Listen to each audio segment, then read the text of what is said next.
So here's what our webinar journey looks like today. First, we'll go ahead and define brand strategy and UX strategy because those terms can sometimes be confusing. Then we'll talk about the traditional approach of handling each strategy separately that leads to some key challenges.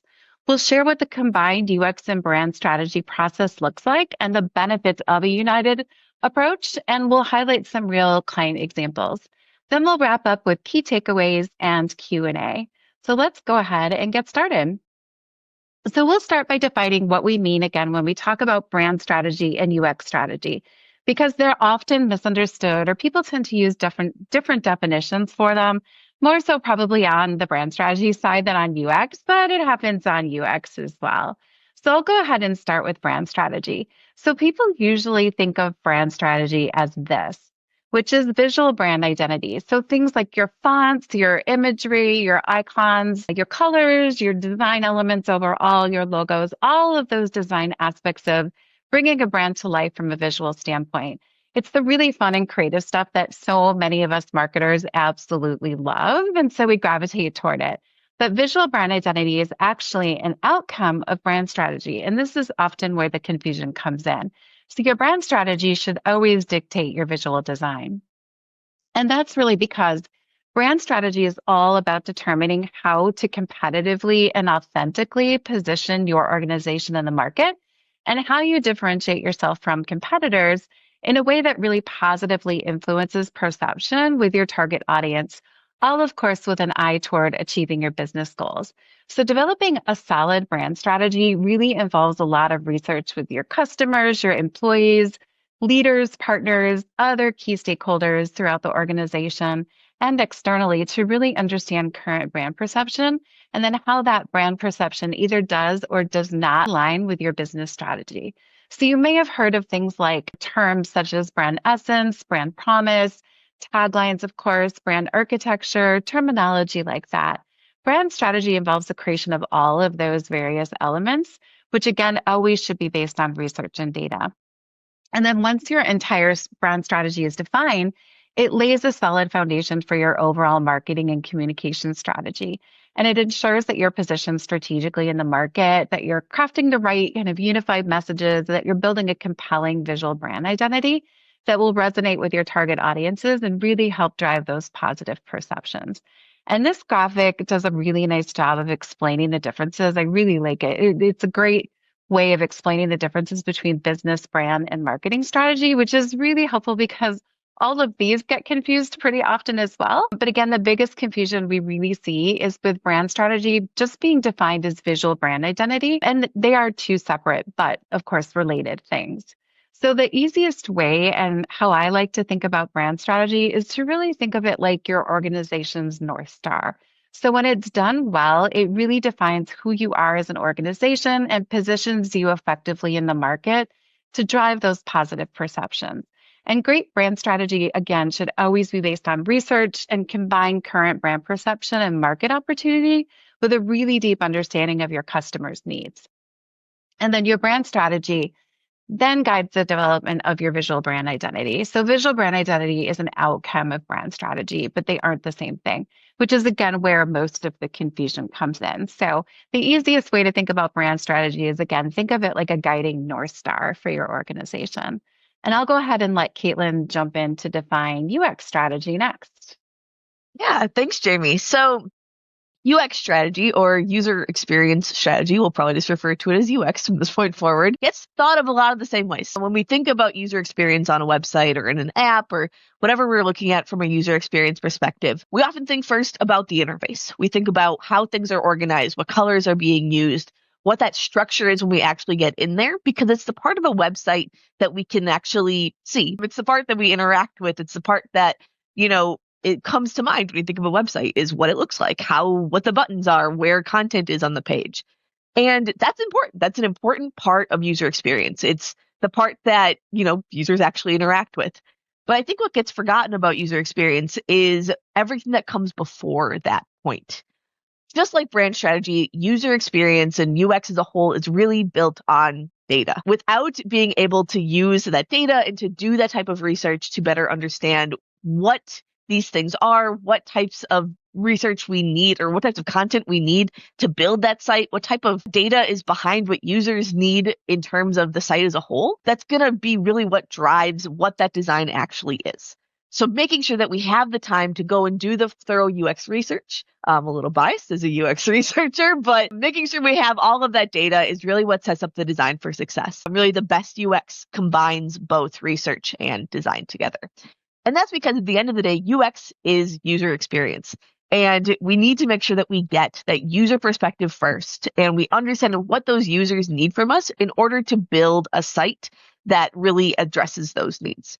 So just like brand, we want to go to the fun colors, we want to go to the cool design of a website and things like that, but we need to kind of eat our vegetables a little bit and do some research, get some data to understand exactly what that site should look like. So at the heart of it, brand and UX are kind of similar in that they start with data and then they get to the application of that data. I'll pass it back to Jamie. Plus, I like the vegetable analogy.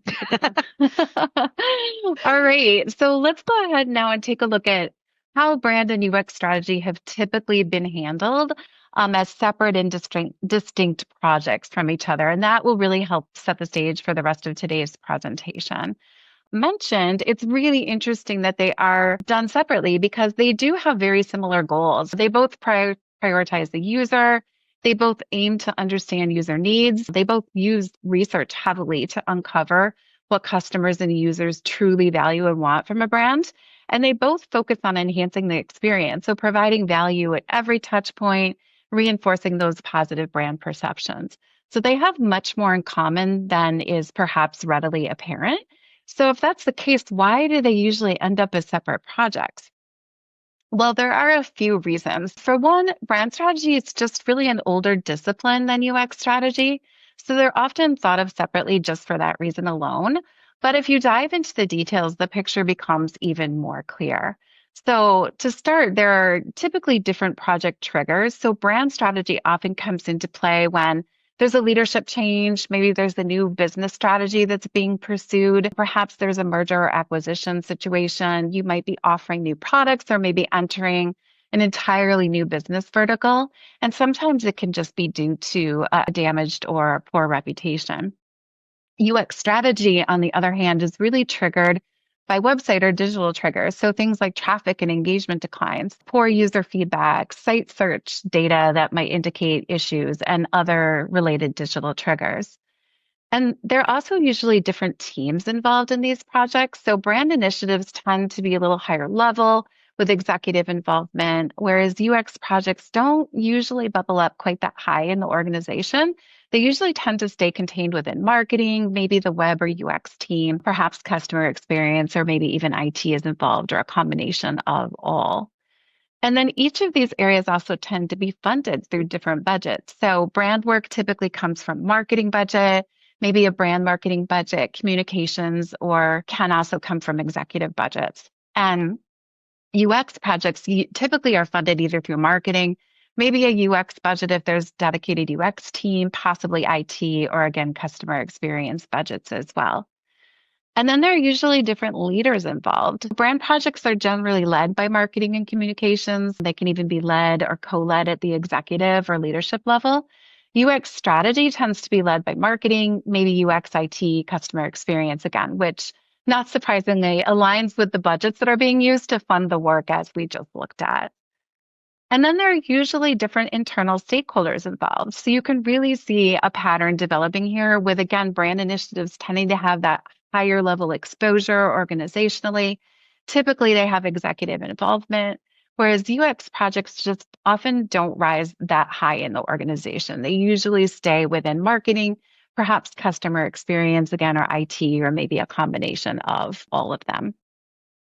They also tend to have different goals or areas of focus with different outcomes in mind. So brand tackles perception, as we talked about, brand performance, competitive analysis at that higher brand level. UX tends to have very specific web or app use cases and focuses heavily on digital competitive analysis as well. And then lastly, there are also different audiences involved. So all of these factors have really historically led to both UX and brand strategy being pursued as separate projects. But today, Of course, the digital experience is such a significant part of, if not the primary component of a customer or prospect's brand experience. Whereas traditionally, or at least, pre-2000s, before the internet really became part of our daily lives, that hadn't necessarily been the case. So for those of us more seasoned, I'll call them marketers with longer careers, brand strategy is just more familiar and UX strategy maybe less so. And the opposite may be true for younger marketers where they just may have had more exposure to UX strategy instead of brand strategy. So, because of the triggers, the teams, the budgets, the leaders, the stakeholders, focus areas, audiences can differ between the two strategies, it is common for them to be handled separately, but that separate approach can result in some challenges. So, the first one being that it can be a missed opportunity to leverage more holistic learning. So, pursuing them separately doesn't give you the deeper insights that can come from that combined approach.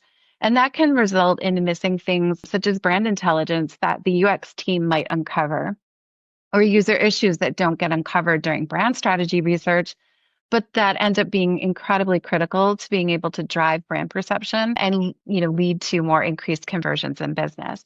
And we'll see a client example of that in a little bit.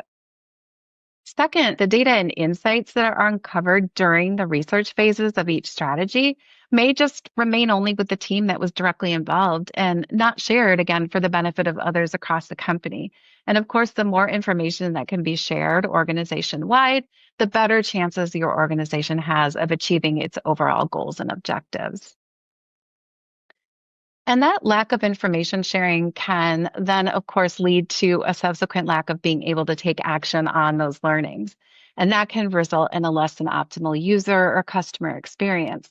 So, for example, if you rebrand to position your organization on convenience, but your website lags, UX research lags, and you don't offer online scheduling, let's say, if you're a healthcare provider, or you're a manufacturer with a product catalog, but users can't easily compare products. So if you're positioning on convenience and your website isn't caught up, you kind of already negated your position just by having an inconvenient website. And that creates friction and disconnect for both your customers and prospects. And then following along with kind of lack of information sharing is just inconsistent messaging. So this can also happen, when brand strategy is done separately from UX strategy, particularly if you're pursuing an organizational rebrand. So you really want your new website to be consistent with your rebrand immediately upon launch. But if your UX research is done later, digital changes are made later, you really missed an opportunity to relay your brand message, most effectively and support your new brand position, your voice, and your personality. So when that UX research comes later, it can just create an immediate disconnect for the user where the messaging and again, that overall experience can lag or even be at odds with your new brand strategy. And last but certainly not least, of course, is pursuing UX and brand strategies separately can end up just costing you more money. And that's because both strategies really rely heavily on research. And often you will need to talk to some of the same people for each. So talking to them once, of course, is just more efficient and cost effective than doing so twice. And we know also that survey and focus group fatigue is a real thing. So if you can just touch people once and ask them for their time once, you'll have a better chance of getting them engaged in a process. And so that really just brings us to the process of combining both strategies and what that looks like. And I'm going to turn it over to Caitlin to walk you through that. All right. Thank you, Jamie. All right, so let's jump into what that combined process actually looks like. We've talked about the difficulties we do them separately. What does it actually mean to do these together? So when we talk about combining brand and UX into one seamless process, we're really talking about this as a larger process. Really, what that looks like is we start with research. As we've talked about already, both really rely on research, both brand and UX. And so we want to do that research together, have a combined research process, and we'll talk about what that looks like in just a little bit, to do all of that at the same time and have consistent data that drives both that brand and UX strategies going forward. We then go into recommendations for the brand, looking at what those brand recommendations are. How are you positioning yourself? What is your messaging? Establish that before moving on to the UX recommendations. Establish how that applies to a website, an app, whatever digital experience it is that you're looking at the user experience of. And then go into your standard kind of redesign process if we're looking at this from a website redesign perspective. Go into a combined design phase, incorporating all of that great research that's already come into it. Then build a website, launch the website. Now, the reason why we think that this approach is so valuable, if you're looking at both brand and UX at the same time, is again, because of that research phase being done together. Really, that is sort of the key moment where all of the pieces can be used together and come together. And as we've talked about already, both of these involve research, and it's very similar research at the end of the day. Both brand and UX will do typically some sort of a user study, whether that's done through surveys of users going out to learn about their experience on the website and things like, and how they interact with the brand. Also possibly done through focus groups where you get a group of people into a room, either physically or virtually, and you ask them questions about that experience. We might do one-on-one interviews, whatever we can do to get that perspective from users about how it is to work with you and also how it is to interact with your website. And I'll show examples of what some of those questions might look like in a little bit. Both brand and UX will also typically take time to look at your competitors, how they're positioning themselves, what their websites look like. And by doing that together at the same time, you can again get a more comprehensive look at what your competitors are doing and get a better understanding of the industry as a whole from a holistic viewpoint, not just from one siloed approach. In addition, both brand and UX are looking at the content on your website. Brand from more of a messaging perspective of how you're positioning yourself to a larger audience, and UX from more of a functional perspective. How is that content helping to drive people through your website or helping from an SEO perspective to get people into your website? Where that research differs kind of ties into the larger focuses of these two areas. On the brand side, you're typically also doing some sort of a market or larger industry research to see how the company fits in within the larger context of the industry, what the overall market is trending, and things like that. That will help to get, again, the larger picture of how the brand is established within their industry and markets.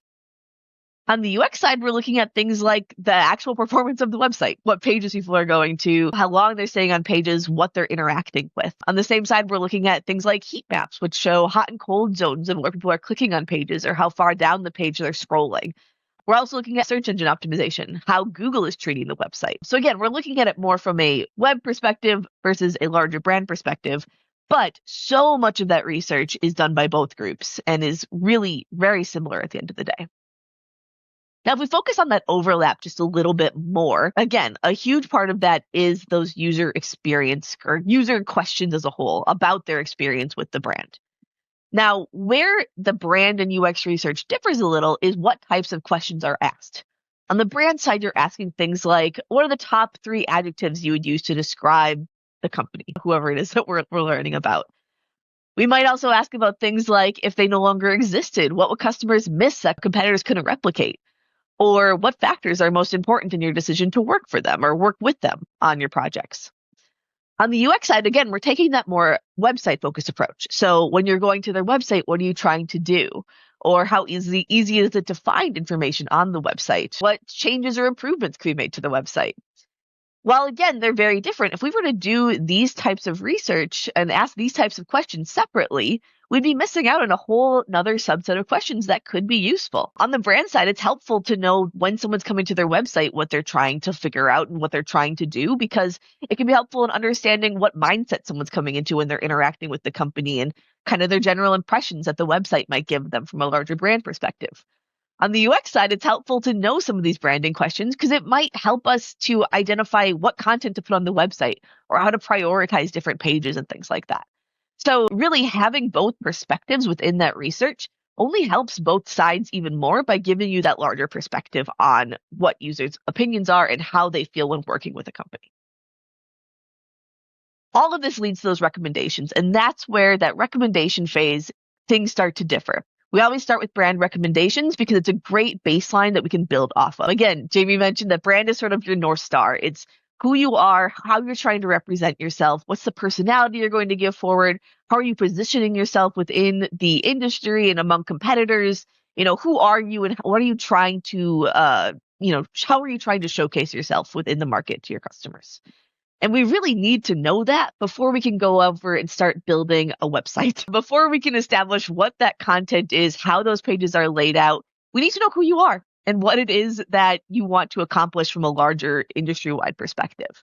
So having the research and taking the time to make those recommendations really only helps the user experience of a website because we have such a solid foundation to base that on.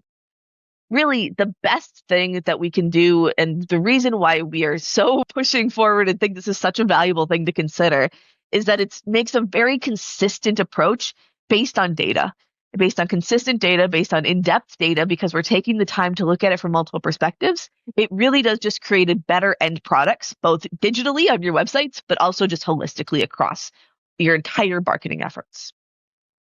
It also allows us to go into the design of a website with that branding in mind. And we'll talk a lot more about this in the next section when we get into some real life examples. But having that design phase consolidated again, coming back together for design, helps us to make sure that we're thinking about the design of a website and the design of marketing materials from both a branding perspective and considering how it might impact the general user experience of our digital assets once we get to that point. And again, I'll show some really cool examples of that in just a second.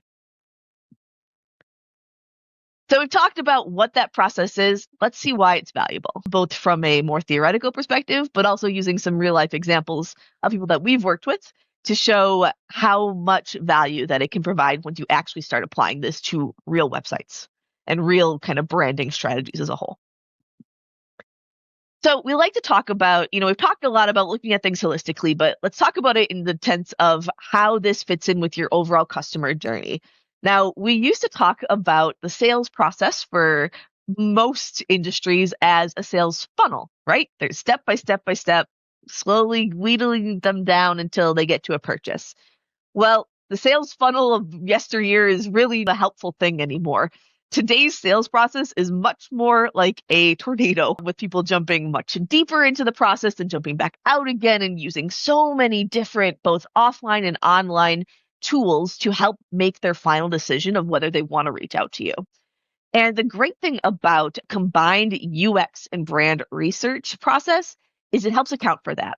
Because you're doing research and learning about the needs of your customers holistically and from both a branding and user experience perspective, you're getting both that online and offline perspective and larger industry-wide perspective of that customer journey from the get-go. You can think about things much more holistically. And so even if you are just looking at redesigning a website, having that branding component of it helps you to see a much bigger picture and make sure that you're truly understanding how that website fits into your larger customer journey. So you can make sure that you can meet those user needs regardless of how they want to interact with you or where they're at in your journey.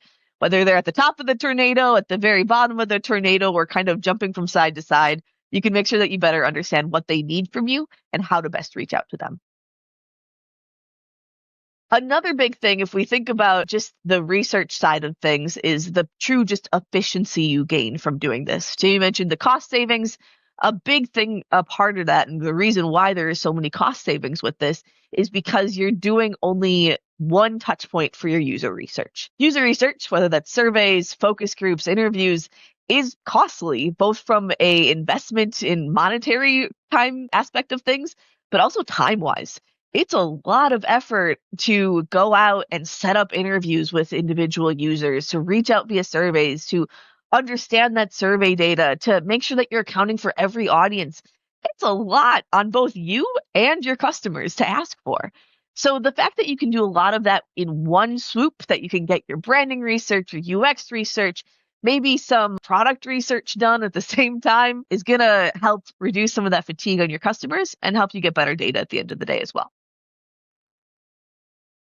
It also allows you to go into that design phase with a unified approach. So if you think back to our chart of our process that we're recommending, we do a combined research phase, we do brand recommendations, UX recommendations, and then that consolidated design phase.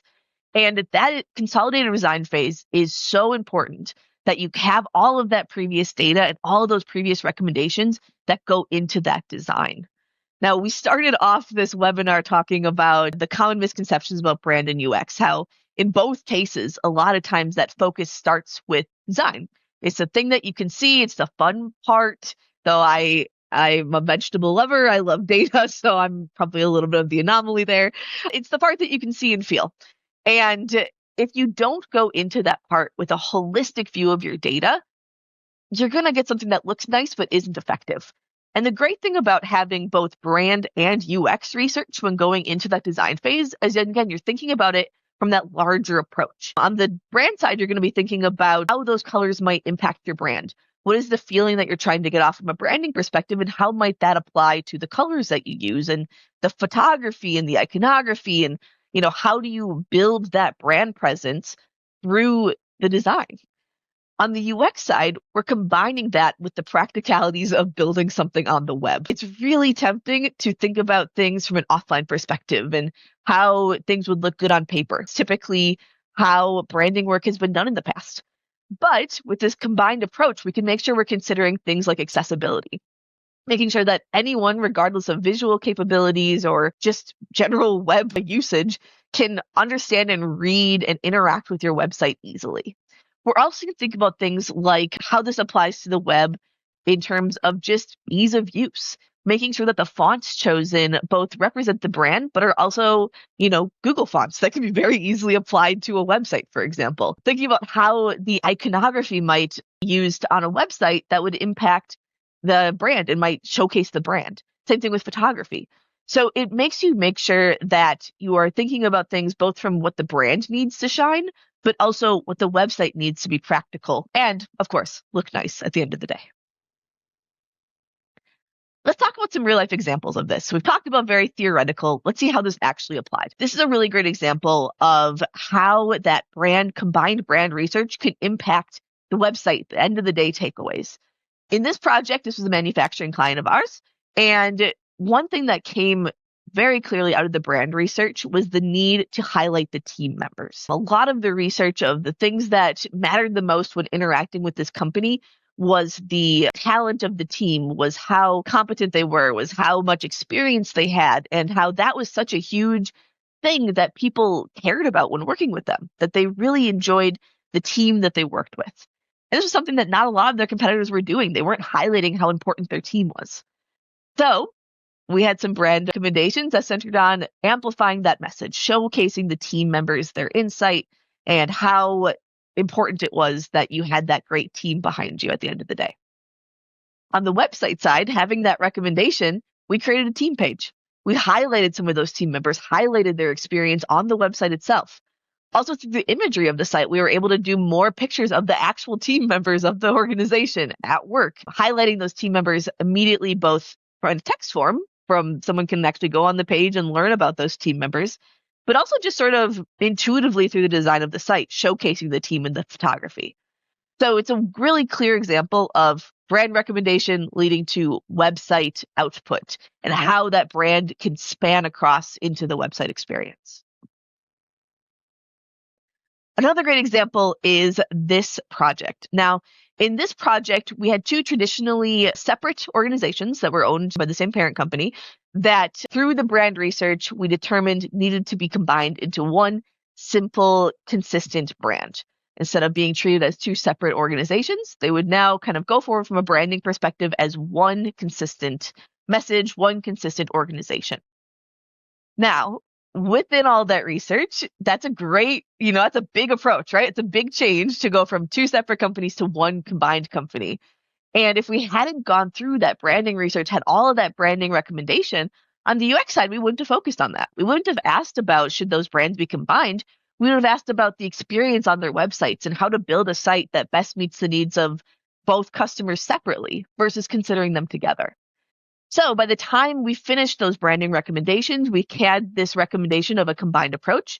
We could then apply that to the website, making a navigation that showed that combined approach of their services, adding that into the design of the site, making sure that the design from a visual standpoint reflected these new colors and new approach visually, but also making sure that, the general structure of the site highlighted the fact that these two brands were now one and made it seamless from the get-go when that site launched. So without that brand research, we would have done that all separately. We would have had, either a section of the site for one company, a section of the site for the other. They would have been very siloed. So making sure we had that brand research done beforehand was so crucial in making an effective website for their customers to better understand that new combined approach, and also to make sure that they're being represented online in the way that now is consistent with who they are as a company. We also want to make sure that that consistency comes over into the actual text on the page. So in this case, taking some time as we're going into the actual build of the site past the design phase to make sure that the text on the page is in line with both what's needed on the UX side. So making sure that users can find what they're looking for, that the buttons are clear, that the content is written properly for a web perspective, but also incorporating in some of that branding message, making sure that those brand principles that were established are weaved in within that text as well, so that maybe it isn't overt. We aren't just saying, this is who we are, but it's more of a general messaging thing. It's weaved through the content so that it naturally understands from just visiting the website, you can understand who they are as a company. So this is a great example of that. In this project, we helped with content from both UX and a brand perspective. We made sure that our brand strategists were able to go in and weave some of that content and that messaging in, while our UX team also followed that up, making sure it was effective for search engines and it made a sense from a web perspective as well. So important to think about things even down to the nitty-gritty of the content and how that can impact things as well. And then our final example here, this is an example of a startup in the renewable energy space. And in our brand research, we came forward with a focus on innovation. So this is a really great example of how you can take that innovation approach and again, apply it to the web. You can make then because they're a startup, it's so important to make sure that that branding is consistent on the web and in all places.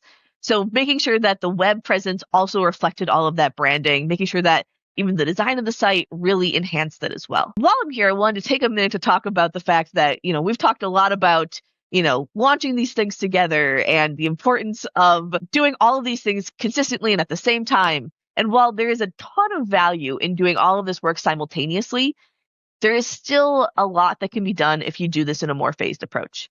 We know that budgets can be tight. We know that timelines can be tight. So keep in mind that really the value of this is the fact that you follow that process and that the research of this is done together. So even if you have to do the research together, do the brand recommendations, wait a little bit, and then kind of phase it out and then do the UX, then build the site, that works too. It's all a matter of meeting you where you're at and making sure that you come into this process with both perspectives in mind in order to see the best return on that in the future. Speaking of budgets, on average, the savings that we've seen is about 20% from a cost perspective when providing both brand and UX strategy, just due to that combining of a lot of that research phase. And that's just the monetary side of things. The time savings is something that obviously can't really be quantified, but there's a lot of value in doing that work together, just in saving you time, both on your side and on your customer sides. I am going to pass things over to Jamie to wrap us up today. Awesome. Thank you so much, Caitlin. That was great. So just to summarize and kind of bring everything together that we've shared, we've got 3 key takeaways that we would like for you to keep in mind as you find yourself headed toward either a rebrand or website redesign, or even that phased approach as Caitlin was talking about. Maybe even some of what we've shared today just really provides some inspiration for you to kind of just start again thinking about the value of combining these efforts and doing them both in tandem next time you have an opportunity to do that. So the first takeaway is efficiency. So as we've talked about, you automatically gain efficiency by combining UX and brand strategy. So you're touching critical stakeholder audiences again once instead of multiple times, asking questions that each team needs to ask in one single go. And again, we've talked a lot about the importance of the best time to pursue a unified brand and UX strategy is really when you're considering an organizational rebrand or perhaps a full website redesign. But if you're on one team that influences brands, but maybe not UX or vice versa, just go and talk to the other team and just open the door to those discussions. You bring key team members and leaders together to just talk through the opportunity and the value of combining those strategies. Whenever you can do that is a really great start, and just sharing what you've learned here today. as well, so that your organization benefits from the value that unification of these strategies offer and gives you that extra efficiency that you don't get by pursuing them separately. The second key takeaway is consistency. So, combining brand and UX strategy really helps you to create that consistency of experience, as we talked about, across the entire user journey.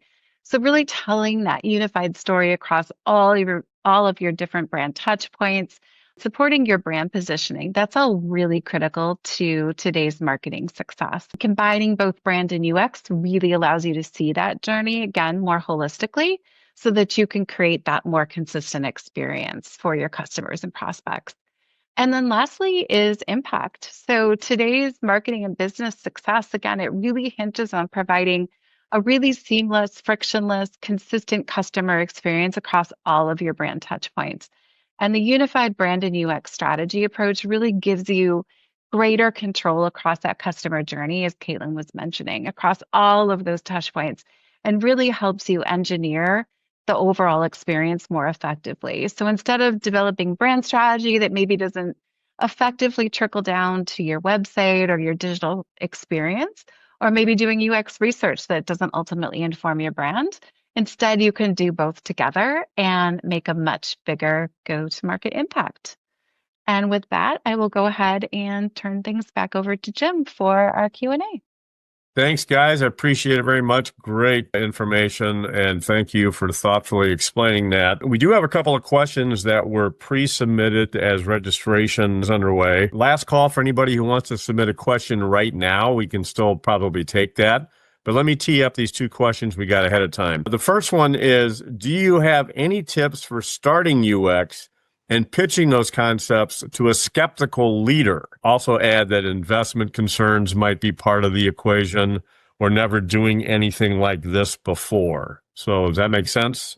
Yeah, I can jump in on that one. I think the best way to talk about things to leadership is to make sure that you understand what their priorities are and address that. Talk about how UX can address those things. So what I always recommend is to start with data. I feel like data can be incredibly compelling. So make sure you've got your Google Analytics set up. Make sure you've got things like heat maps set up. All of that can be done for free on your website. And make sure that you understand what the goals of your leadership are, what the goals of your site are, and track how things are performing. Most likely you're going to find areas where things can be improved, because most websites have something where their user experience can be improved or tested upon.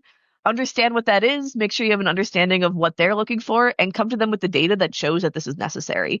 We've seen a lot of success in that, in showing that this is the actual, we know this is what you care about. We can see that there's a deficiency here. Let's take the time to see what we can do to make that right. And then you can start investing in UX from there. So that'd be what I'd start with. Awesome. Thanks, Caitlin. The other question we got, this is kind of long, so I'm going to read this in full and then go back if you need me to. So this person says, my company acquired another business about a year ago, and I now manage both brands. One operates as a division of the larger brand. While the smaller company has strong name recognition in the industry, it has little to no online presence. I'm currently working on building its web presence within the larger brand's website. I'd like to confirm if this is the right approach or if there's a better way to merge the two. Who would like to take that one? Yeah, that's a long one. I'll jump in on that one. Okay. That's a really good question, and it's a really important question, but it's a really tough question to answer without a little bit more information. Whether you should give your smaller brand a presence on your larger brand's website, it really depends on whether the services or products each brand offers, the audiences that you're reaching through each, and the verticals that you're serving. It depends on whether they overlap to a large extent or if they're separate from each other. If there's overlap, there might be value in building the smaller brand's presence in the larger brand website. But again, we really need to kind of understand details and the brand architecture that you've come up with, how each brand's products and services would, relate to each other. We'd have to understand that better. So I know that's a bit of a non-answer, but we certainly would be really happy to set up a consultation if that's of interest, so we can dig into the details more, understand a little bit more about what you're trying to achieve and the background, and then we could give you a much more informed answer to that question. Yeah, I'd even add on Thank from you, a web Jamie. perspective, it gets complicated too when it comes to the look and feel of the site, the navigation of the site, lots of questions. So maybe, maybe not. We'd have to know a little bit more. Yes, I think so. But thank you for that answer, and thank you for the questions. Last call, anybody else? Doesn't look like we've got any more submitted at this point. So before we wrap things up, I'd like to mention a few upcoming ones. Please join us on Thursday, November 13th, as we present WordPress Planning 2026, plugins, privacy, AI, and more. And on Thursday, December 11th, we will host our 2026 Outlook on Website Design Trends. As always, all of our webinars are complimentary and begin at 10 a.m. Central Time, and you can learn more and register at learn@northwoods.com. And if you're looking for information on a specific topic or just want to stay up to date on the latest trends and developments in the constantly changing world of digital, check out our blog, our recorded webinars, our YouTube channel, and our Around the Campfire podcast, featuring casual conversations with our experts on all things digital. We encourage you to check these out. And as I mentioned before the webinar began, we will be sending out a recording of this, so you'll be able to pick up the links then. And lastly, if you'd like to learn more about Northwoods and the many services we offer, from website design and development to custom software and digital marketing to digital advertising and marketing strategy, visit us at nwsdigital.com to explore our services, details, read our client stories, and much, much more. So after the window closes, a short survey will be available, and we'd greatly appreciate that if you could share your feedback on how we did this morning. So that concludes our webinar. I'd like to thank Jamie and Caitlin and each of you for joining us this morning. We look forward to seeing you again at our next webinar. And until then, have a great day and a great rest of your week. Thank you very much.